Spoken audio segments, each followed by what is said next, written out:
Pay close attention. What you're about to see is Bible prophecy being fulfilled.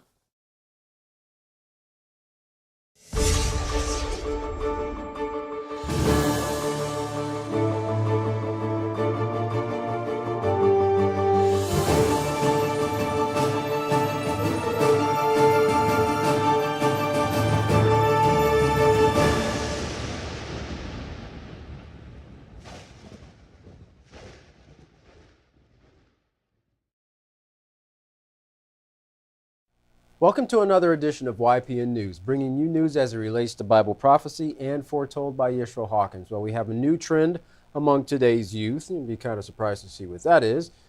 More troubles in Asia and Abbas at the White House. Well, those are just a few of the articles we have today. But we're going to start off with a new trend, which is on the rise in the United States of America. Now, you might be thinking drugs, alcohol, or violence, or maybe even a new video game. No. Surprisingly, homelessness is the culprit.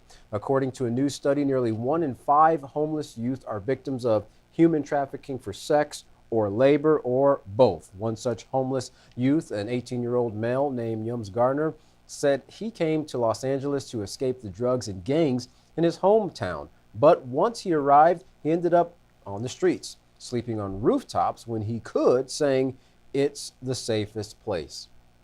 Garner also said that it's pretty hard to find a job, about as hard as it is to find a place to live. Now, he is among an increasing number of young people between the ages of 13 and 24 who are homeless and alone without the guidance of a parent or guardian. Now, many left home because of abusive families. Another young man, Drake Hudson, said that he left home after getting into several arguments with his parents. But now he says that his day's focus is mainly on getting food. Interesting. Well, some studies estimate that there are approximately 1.6 to 2.8 million homeless youth across the country, but no one knows those numbers for sure. So the Department of Housing and Urban Development this year is focused on getting a more accurate count. Volunteers across counters are canvassing LA and other counties, and some of those canvassers are actually homeless themselves. In order to get those numbers, searching for homeless youth, but finding them can be difficult, according to USC professor Eric Bryce. Professor Bryce said a lot of times homeless youth will sleep on a friend's couch, other times under an overpass, because they don't want to be associated with homelessness. They don't want homelessness to be their identity. He continued, they do everything they can to appear to be as normal to be a normal 20-year-old because they are a normal 20-year-old.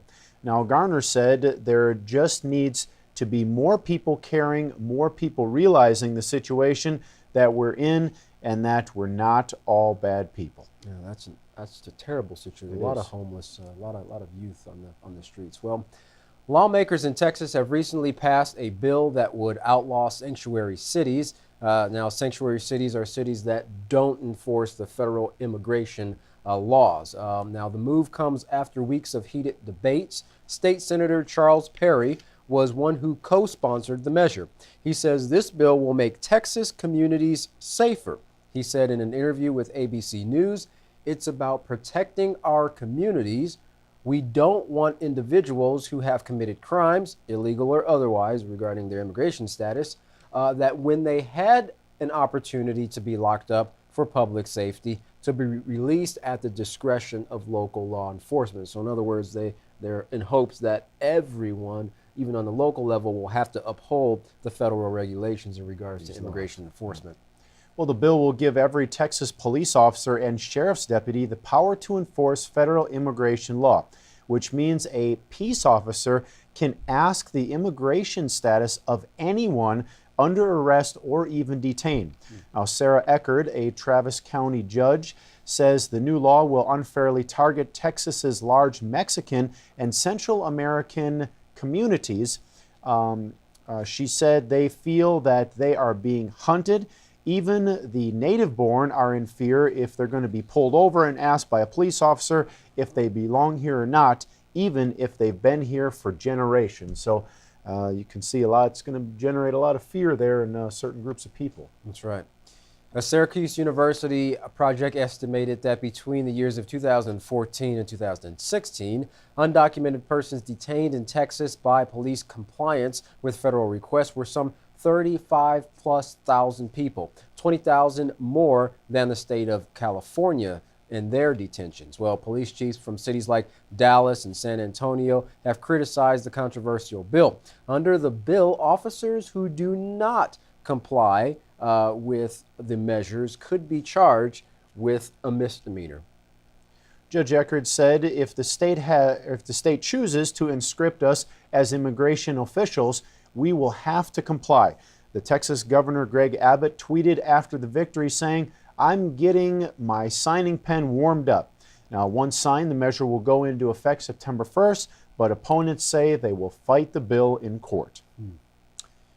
Well, Turkish President Erdogan is threatening more strikes against Kurdish forces. These statements come a week after Turkish warplanes bombed Kurdish positions in Syria and Iraq, including U.S. allied fighters. In a statement, Erdogan said it was deeply saddening for us to see U.S. flags on a convoy that carried the rags of a Kurdish organization, the YPG. A process that started during Obama's term continues today. This must end, or problems of the region will carry on, and the U.S. too will be disturbed. President Erdogan continued, "We will be forced to continue our offensives like what happened in Sinjar and Karakark." Turkey has been stationing its troops closer to its border with Syria as the escalating conflict continues. Martin Jay, a Middle East-based journalist, said of the conflict situation that Erdogan might continue with his campaign and we might see some threats on the table because he is in a strong position to create a lot of problems for President Trump. And that is not just because Trump has huge investments in Turkey, but also because there's a strategic military air base in Turkey, which the Americans use, and it has nuclear missiles in it. Erdogan has also hinted in the past, as well as his representatives, that he could kick the Americans out and take that role and give it to another person or country, possibly even the Russians. Who knows? Well, the relationship between certain Kurdish militia groups and the U.S. have been a source of constant friction between America and Turkey as of late. And Larry McGee has been keeping tabs for us on another major move that the United States has recently taken, which is threatening to weaken an already fragile relationship with China. Larry, what is this big move that we're talking about here? The big move is what many analysts have suspected to be the true motive of the U.S. on the Korean Peninsula for quite some time, which of course is the establishment of the THAAD missile defense system. America announced this week that the system is now operational in South Korea. The anti-missile defense system is reported to have reached its initial intercept capability and will be completed upon the arrival of its remaining elements. Washington and Seoul have released statements asserting that the purpose of the system is to defend against the threat of the DPRK. North Korea is said to be infuriated by the measure, however, along with China, who has long held that the missile system could easily be converted to defend against its missiles as well, and thus is a threat to Chinese security. At the same time, the alliance between China and the DPRK is showing signs of buckling, with Pyongyang recently warning China not to test its patience or face grave consequences. North Korea's official news agency has described Beijing's appeal for it to discontinue its nuclear program as reckless remarks. The country says nothing can shake North Korea's determination, and the republic will not beg for the maintenance of the relationship with China. The back and forth comes as things continue to worsen between the North and the U.S. China, in an effort to de-escalate the conflict, has urged both sides to exercise restraint. Amid signs of deterioration of the relationship between Pyongyang and Beijing, rumors are beginning to surface of increased cooperation between North Korea and Iran. The alarm bells are being rung by U.S. intelligence officials who say the two bullseye nations may be sharing military technology, ballistic missiles in particular. Commentators say that both nations view the development of the missiles as key to their survival, both as a means of increasing their influence regionally and of potentially confronting and challenging American hegemony by being able to launch a missile attack capable of striking the U.S. mainland. This week, Iran is reported to have conducted a missile test in the coveted Straits of Hormuz. That got the attention of the Pentagon. And while the test fires reported to have failed, it was also noted that the submarine used to launch the operation was allegedly a carbon copy of a North Korean design. Jeffrey Lewis of the Middleburg Institute at Monterey says that the initial missiles possessed by Iran were simply reproductions of those produced in North Korea. Mr. Lewis says that over the years, there have been photos taken of leaders from the two nations in visitation, and there has also been the emergence of common hardware and design approaches. The big question now has become what will be America's response to it all. In addressing the matter, the Admiral, accountable for all the U.S. forces in the Pacific, says the U.S. is being taken to the cleaners by countries that are not signatories to the Intermediate Range Nuclear Forces Treaty. That treaty restricts the U.S.'s ability to deploy either short or medium-range missiles, and the argument is that both Iran and North Korea possess them and would have no problems using them in a conflict. Analysts thus say that America and its military strategists' hands are tied by a treaty that is a relic of the Cold War. For YPN News, I'm Larry McGee. Katan Jeff, back to you. Interesting. That axis of evil sounds quite reminiscent of former President George W. Bush. And so I guess we'll see how things progress from here with the issue with China and North Korea's ties, and of course the issue of the THAAD missile system, which China doesn't like as well. That's right. Well, Russia today reported that the United States sent one of its RQ-4 Global Hawk drones from Andersen Air Base in Guam to the Yokota Air Base in Japan, while the U.S. military said the drone will remain in Japan until October to avoid typhoon season in Guam. Experts believe the drone is being stationed in Tokyo so it can reach the North Korean peninsula much faster. The Hawk drone is able to collect data in the air from an altitude of 15 kilometers or higher. It is expected to be used to monitor North Korea's activity closely. Now, the U.S. military also says 4 more Hawk drones are scheduled to arrive at Yokota in the near future. The United States is clearly gearing up for a confrontation with North Korea. At a congressional subcommittee hearing in the first week of May, U.S. Army General Raymond Thomas said America's Special Operations Forces are fully prepared to conduct an entire range of contingency operations against North Korea. Now, General Thomas is the commander of the U.S. Special Command. However, he did not give any specifics as to what any of their plans were. The Washington Free Beacon, an online news source, reported special forces will be responsible for locating and destroying North Korean nuclear weapons and missile launcher delivery systems. Now, the last group of special ops deployed to South Korea was as recent as February. The 75th Ranger Regiment participated in training drills with its allies there. Now, the Beacon says there are currently 8,000 Special Forces members stationed in almost 80 countries across the globe. Back in the United States on May 3rd, the Air Force successfully tested a second land-based intercontinental ballistic missile. The first missile was tested on April 26. The ICBM was deployed from Vandenberg Air Force Base in California, and like the previous test, it involved the Minuteman III. It was tipped with a dummy warhead. The missile flew approximately 6,000 kilometers before reaching its target in the Pacific Ocean. Well, the Minuteman III is a solid fuel-powered ICBM that can cover a maximum distance of 13,000 kilometers, basically the pride and joy of the U.S. military. Now, Katan, that missile can reach Pyongyang in just 30 minutes, 30 minutes after launch. Of course, there is a lot of speculation concerning the intentions for the two tests by the U.S., but according to the U.S. military command, it is simple. They are sending a message of force to other nations. Wow. Colonel John Moss, commander of the 30th Space Wing, told Fox News, "These Minuteman launches are essential to verify the status of our national nuclear force and to demonstrate our national nuclear capabilities." Surely a message for Pyongyang. Well, China is stepping in to try to ease tensions between the U.S. and North Korea. Gang Shuang, a Chinese foreign ministry spokesman, recently implored both sides, saying, "We hereby urge all parties to keep calm and exercise restraint. Stop provoking each other," he continued, "and instead make efforts to create an atmosphere conducive to contact and dialogue." So trying to be the peacemaker there.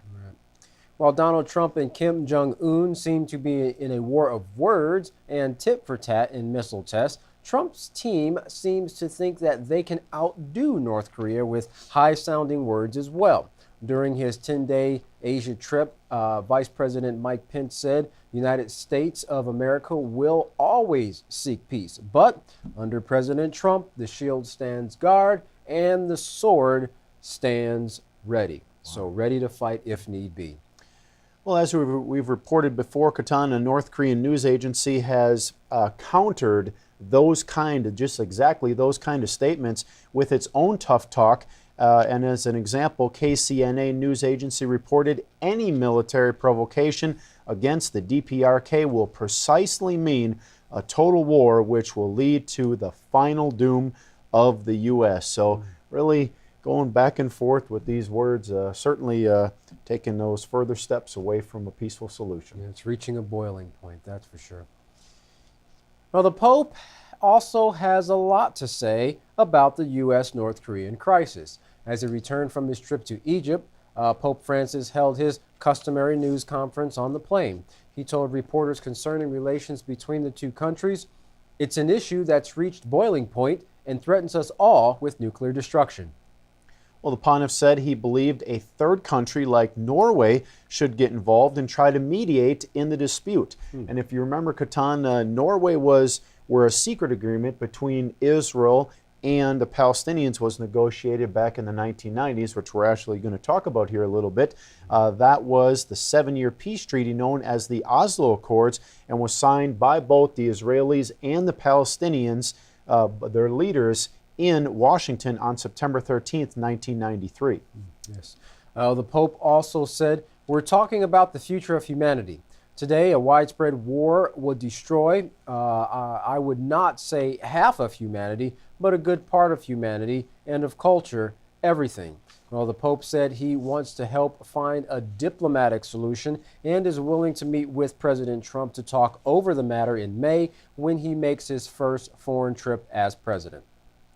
Well, speaking of the Oslo Accords, one of the signers of the famous peace treaty was back in Washington to meet with President Donald Trump. The two spoke at length about relations between Israel and the Palestinians and how the U.S. could help the relationship.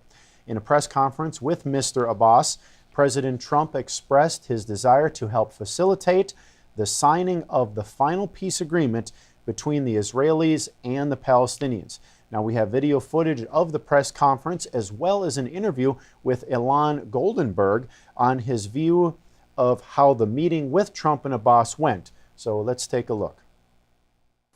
Today I'm pleased to welcome President Abbas to the White House for his first visit to Washington in quite a while. Almost 24 years ago, it was on these grounds that President Abbas stood with a courageous peacemaker, then Israeli Prime Minister Yitzhak Rabin. Here at the White House, President Abbas signed a declaration of principles, very important, which laid the foundation for peace between the Israelis and Palestinians. The President and Mr. President, you signed your name to the first Israeli-Palestinian peace agreement. You remember that well, right? And I want to support you in being the Palestinian leader who signs his name to the final and most important peace agreement. And I want to support you in being the Palestinian leader who signs his name to the final and most important peace agreement that brings safety, stability, prosperity to both peoples and to the region. I'm committed to working with Israel and the Palestinians to reach an agreement, but any agreement cannot be imposed by the United States or by any other nation. The Palestinians and Israelis must work together to reach an agreement that allows both peoples to live, worship, and thrive and prosper in peace. And I will do whatever is necessary to facilitate the agreement, to mediate, to arbitrate, anything they'd like to do. But I would love to be a mediator or an arbitrator or a facilitator, and we will get this done. But there can be no lasting peace unless the Palestinian leaders speak in a unified voice against incitement to violate and violence and hate. There's such hatred, but hopefully there won't be such hatred for very long. All children of God must be taught to value and respect human life and condemn all of those who target the innocent. I welcome President Abbas here today as a demonstration of that partnership, that very special partnership that we all need to make it all work. And I look forward to welcoming him back as a great mark of progress and ultimately toward the signing of a document with the Israelis and with Israel toward peace. We want to create peace between Israel and the Palestinians. We will get it done. We will be working so hard to get it done. It's been a long time. I think there's a very, very good chance, and I think you feel the same way. Mr. President, thank you very much.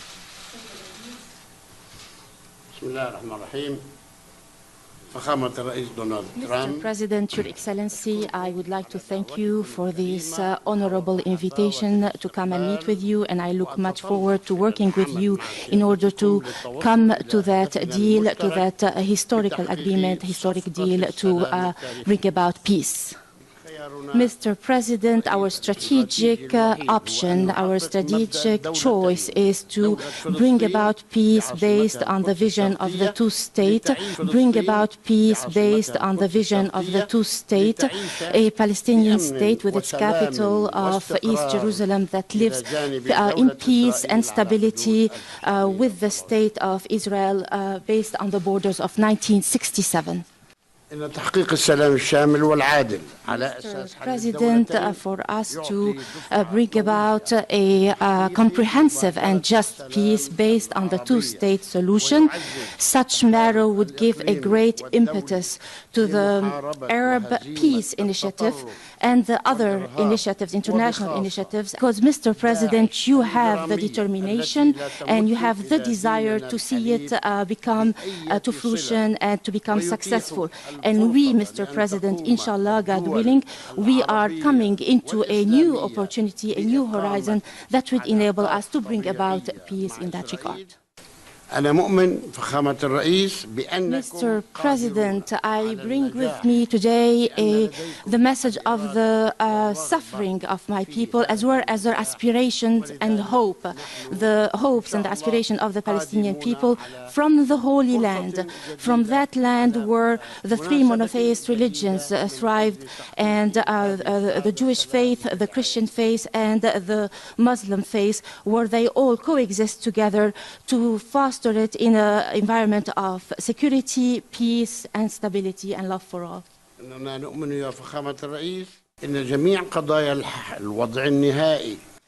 I believe that we are capable, under your leadership and your stewardship, your courageous stewardship and your wisdom, we are, and as well as your great negotiating ability, I believe, with the grace of God and with all of your effort, we believe that we can we can be partners, true partners to you, to bring about a historic peace treaty under your stewardship to bring about peace. Now, Mr. President, with you we have hope. Thank you very much. Thank you very much. So we're going to start a process. We've spoken to Bibi Netanyahu. We've spoken to many of the great Israeli leaders. We've spoken with many of your great representatives. Many of them are here today for lunch with us. We'll start a process which hopefully will lead to peace. Over the course of my lifetime, I've always heard that perhaps the toughest deal to make is the deal between the Israelis and the Palestinians. Let's see if we can prove them wrong. Okay? Okay. Good. Thank you. Ilan Goldenberg is the director of the Middle East Security Program at the Center for a New American Security and a former State Department official. Ilan, thank you so much for being with us. One of my biggest takeaways was hearing Mr. Abbas say that he believes that under President Trump's leadership that there could be a historic peace treaty. What were some of your takeaways? Sure. Well, the first thing is, what we're seeing is President Trump is, on this particular issue, he might be unusual and different and throwing things into chaos on other questions, but on the question of the Israeli-Palestinian conflict, he is an incredibly conventional president. What we were expecting when he first came in, the possibility of moving the embassy to Jerusalem, talk of a settlement construction bonanza, none of that has materialized. Instead, what we've seen is a very normal approach. Engage with Prime Minister Netanyahu, build a strong relationship with him, invite Abbas to come to the White House. This speech that he gave today could have been given by Barack Obama, John Kerry, or Hillary Clinton. This speech that he gave today could have been given by Barack Obama, John Kerry, or Hillary Clinton. It just was not unusual. So I thought that's the most striking and interesting thing for me in all of it. I want to ask you, Twitter is going crazy this afternoon with the line that President Trump said, saying that the peace deal, frankly, may not be as difficult as people have thought over the years. What do you make of that? Well, I think he's coming in, and again, I actually, on this issue, you've seen other leaders come in and say that as well, including John Kerry, who I worked for. This is all something that seems totally doable. Everybody knows what the answer is. Everybody knows what the basic parameters of an agreement are. But everybody also runs into the same problem, which is these two parties don't trust each other at all. Yeah, I want to talk about back in February, the president did say that he's comfortable with a one-state solution. So in other words, no Palestinian state. That contradicted really decades of U.S. policy. Do we know if that's still his position at this point? Yeah, well, I thought the people actually made a bigger deal of that than was necessary, because what he said was, one state, two state, it's all fine as long as it works for the parties. And so I think that's the key. And he emphasized that today. Again, today, he did not use the word two-state solution, which some people have pointed out as a mistake and a problem. But he kept talking about the parties have to come to an agreement. So the Palestinians are never going to agree to anything where 60% of the territory in the West Bank is annexed by Israel. So I don't think he was speaking off the cuff. He was making a point which I think is the right one. Whatever works for the parties should work for us. We just showed a picture where the two leaders ended up shaking hands at the end of the meeting. It seemed like it was at least a nice meeting between the two. At the end of the day, I think that the president's relationship does need to be stronger with the Israeli leader, because in any agreement, he needs to be able to convince the Israeli prime minister to go along. And then it's really Europe and a lot of the international community and the Arab states that need to convince the Palestinian leader to go along. Well, as we heard, President Trump is both ready and hopeful to restart this peace agreement and get it back in action is what we're looking for here. Well, President Trump is planning to meet with Pope Francis and the Israeli Prime Minister Benjamin Netanyahu at the end of the month. We hope to have the report there on what took place at those meetings. Well, to find out more about the 7-year peace agreement and how it relates to Bible prophecy, contact the House of Yahweh today and ask how you can learn more about this important prophetic event. And when you do, don't forget to request your free copy of the Prophetic Word magazine and monthly newsletter. Here's how. To contact the House of Yahweh, you can write them at P.O. Box 2498, Abilene, Texas 79604, or call them at 1-800-613-9494. Visit them on any of their websites at www.yahweh.com, www.yisraelhawkins.com, or www.yahwehsbranch.com. You can also visit our website at www.ypnnews.com. You can email the House of Yahweh at info@yahweh.com. And for all calls outside the United States, please dial the number on your screen. And of course, don't forget to go to the following websites to use the latest and the best online resource to studying your Holy Scriptures. That's the Yisrael Says program and the Ask Yisrael program. Of course, both of those programs are free, and you can find them by going to www.yisraelsays.com and www.askyisrael.com. Well, don't go anywhere. Up next is another exciting message from Yisrael Hawkins. From all of us here at YPN News, I'm Jeffrey Heimerman. And I'm Katan Alexander. Thanks for watching.